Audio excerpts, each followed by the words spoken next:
Hey everybody, PC Outcast here with a quick review and thoughts video on Partisans 1941. This game is developed by Alter Games and published by Daedalic Entertainment. It is a real-time tactics game, which means you control like a small squad of characters and you have to clear out maps and try and get rid of all the enemies, get around them, and carry out various objectives from assassinations to saving civilians and all that. It's set during the Nazi invasion of the Soviet Union as they're heading towards Moscow, and you are basically a group of partisans, which are like kind of, I don't know what you really call them. This guy here and this guy and her.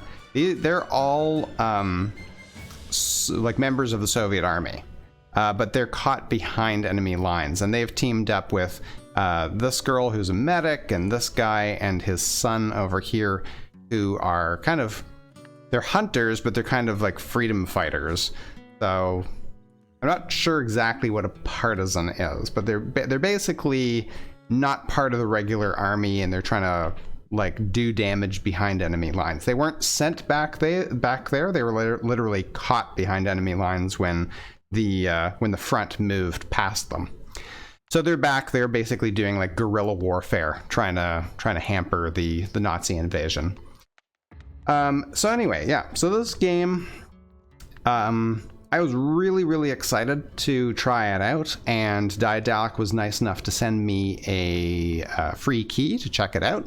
So I really appreciate that. Unfortunately, I'm not going to be able to give it a positive review.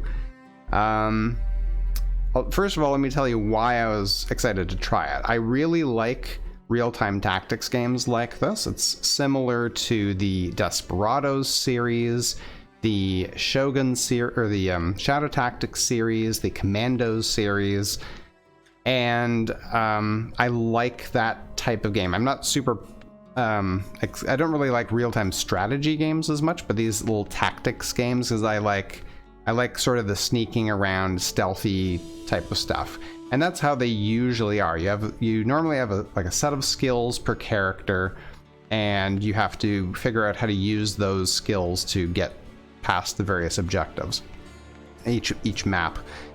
With this one, it has some interesting RPG sort of elements.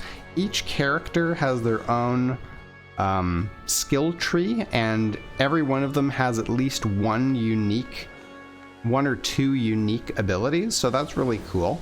There's also looting, and so you can like loot gear that you can, like better weapons and like basically supplies that you can use to either improve your weapons. So there's a little bit of a light crafting system. You can also craft things like grenades and mines and stuff like that, which is really cool. I really enjoyed that part of it. It was a nice addition to the way tactics games normally play out.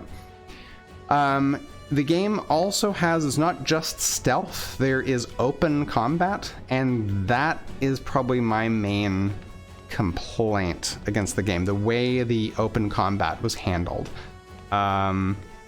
It's like, normally these games are pretty much pure stealth. You do fight enemies, but it's way better to do it full stealth. In this game, there's a number of missions where you can't do that. You've got the whole like real-time strategy type mode where you have to defend an area against waves of attackers, and there's just no way to do that in stealth. So if you've built towards stealth, which I've done, which I definitely did in this, you are pretty much screwed. Your characters aren't really built for open combat.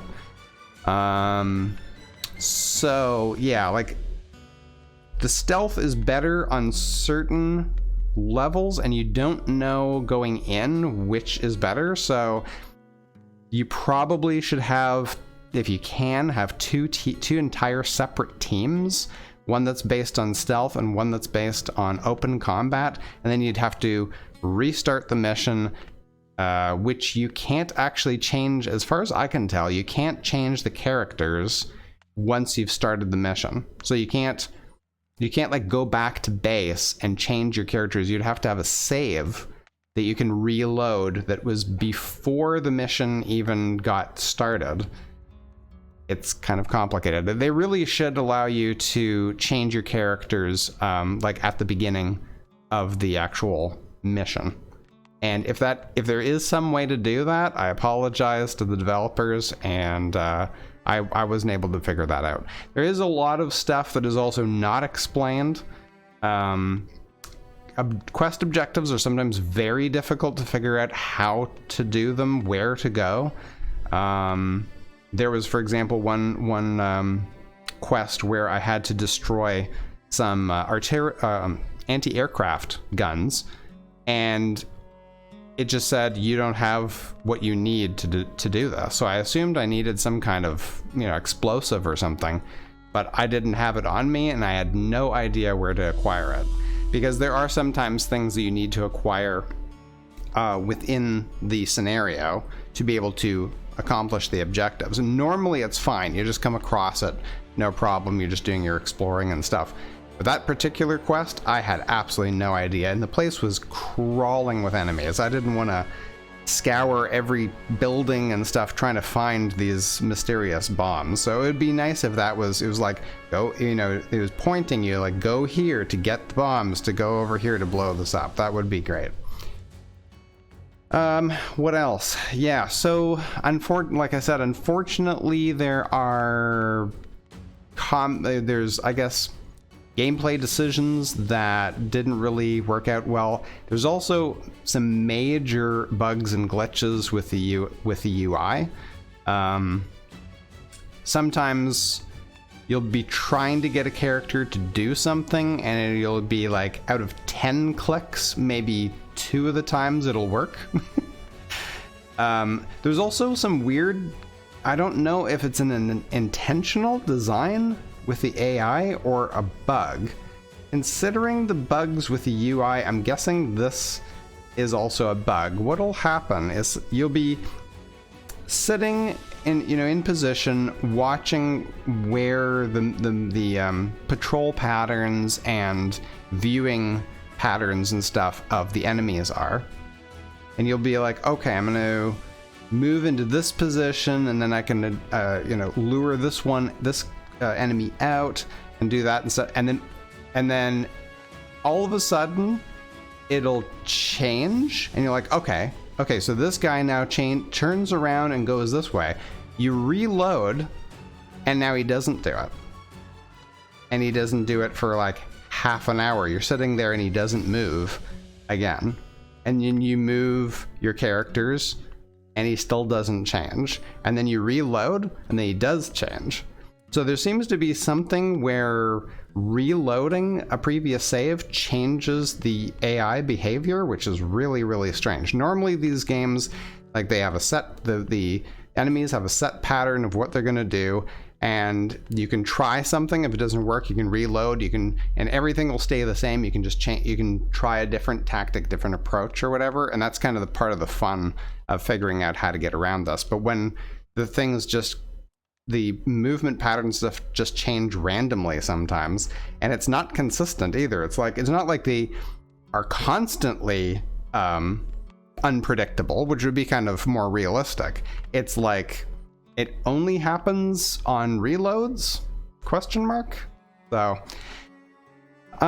yeah, so I'm actually gonna have to, unfortunately, give this a thumbs down. I do not recommend purchasing it. Certainly not for full price. It feels very much like it's an early access game that needs more time in the oven, and it is supposed to be a full release. We're currently on version 1.02, so there have been some bug fixes. We need a lot more bug fixes. I don't actually know if all the bugs can be ironed out. I hope so.